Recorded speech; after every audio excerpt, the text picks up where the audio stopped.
black belt Roy Marsh at his school, the Martial Arts Academy of Southern Pines, the Royce Gracie Southern Pines. Roy's one of my favorite instructors, has some beastly side control, and he's going to show you some details on some of his favorite positions. So thanks. We're going to go over side control. We're going to go over the way I do it, and something I'm big about is I do things based on how they counter them, so I don't have to counter. I do it in a way that makes it hard for him to counter. So first we have to understand really quickly how he escapes side control. He basically has two options. He's either going to put me in guard or get back to his knees / feet. To do both of those, he has to get on his side. Okay, that's 95% of the escapes guys are going to do. So for instance, he starts to shrimp, he's on his side. So as long as I keep him on his back, most of those escapes are gone out the window. The last two we'll cover very briefly is a Marcelo kind of thing where he sits up and pushes you back. Or sometimes you get these crazy guys and they almost come over the top and try to do something insane where they roll up on your back. So what I want to do is sometimes I control multiple areas. In this situation, I'm going to control more or less one area to start, but it's going to be very nasty. Okay, so let me actually bring your head this way just a little bit first. So if I just come under and lock my hands, I can do a little bit of shoulder pressure. But especially no-gi, if he gets a little sweaty, he can maybe move a little bit and get his head turned. Not even with all that, just that slight head turn. Okay, so if I hold on the armpit, again, it's a little bit more pressure for sure, but there's still a little bit of space, and if you got short, stubby arms like me, it can be a little problematic. So what I'm gonna look to do is, the neck is built like a V. There's the muscle here and the trachea. There's a soft spot right here where the arteries run. I'm going to take the pads of my fingers, not my fingertips, the pads of my fingers, and I'm going to go right there. I'm going to hook onto that muscle with my fingers, okay? Now what I'm not going to do is drive into him. I'm going to suck his head under my shoulder, and I'm going to drop my shoulder. Now this is really important. I don't sprawl and drive into him like this. I'm going to take my left leg back all the way to the ground. Now you'll see I'm not really holding on to anything, but if he tries to turn into me, it's very much pressure. Now, you're not going to choke the guy, though I have gotten people who almost went out because there is pressure on this artery. Okay, so again, I'm not doing anything. A lot of times this can be very quick. He's kind of sitting up a little bit. I can just catch that. And I don't drop, I pull him underneath me. And my hips is not like this. I'm dropping my left hip. Now, you'll see on this side, when I drop it, I kind of pin this arm a little bit too. This arm can give me problems, but I'm not really worried about it right now.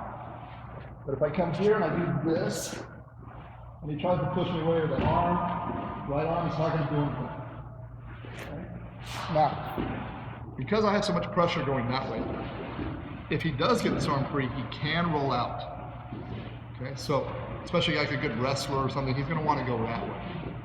So what I'm going to do is, I'm going to use my underhook. I'm going to hook right where the shoulder meets the tricep, and I'm going to curl my elbow here. I don't want to just hook here because if he's strong, he can still push that shoulder into the ground, look that way, kind of, here. But if I'm like this, roll away. So we're going to combine those two. So he can't go this way, and he can't go that way. And I mean very brutally where he can't go either way. So I catch, I pull, and I come here. I'm not, let me turn just a little bit. Notice I'm not being nuts, I'm not like this. I'm pulling it back to roll away, turn in. Here. Now the last thing is you see his hips are a little bit free, especially you can bring this hips up. But he maybe can insert his knee a little bit. Okay? So the last thing I'm going to do is, I'm not going knee on belly, I'm just going to insert my knee right here in my shin. Let me turn you this way. When I do this, I'm not like this. My shin is turned out. This way, if he does get on his side a little bit, I can actually walk him back a little bit. But if he tries to roll up, my knee is in the way. I'm keeping his hips down. I don't want him to alleviate pressure by lifting his hips or trying to defend. So now, I'll go from this side first.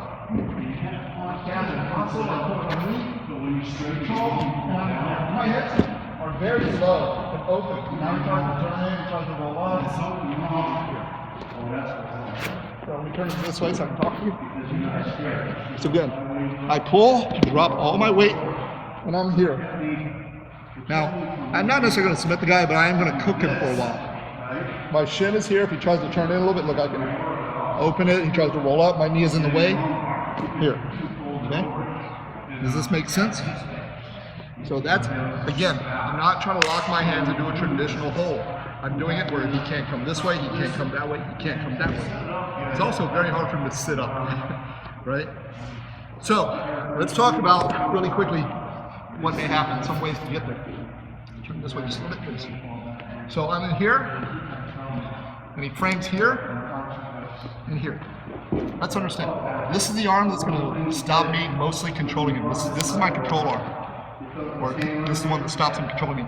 This is actually his escape arm. So I'm actually a lot of times more concerned with this arm. Because if I'm here, this under gets the underhook, right? Pushes me away, you know, here. So I want to deal with that. Now if I'm here and I just try to pummel, see how open my arm is? He's going to be able to get, yes, here. If I try to pass this one over his head, because this arm is here and I don't have control of it, he can pass it under, Marcelo style escape. Okay?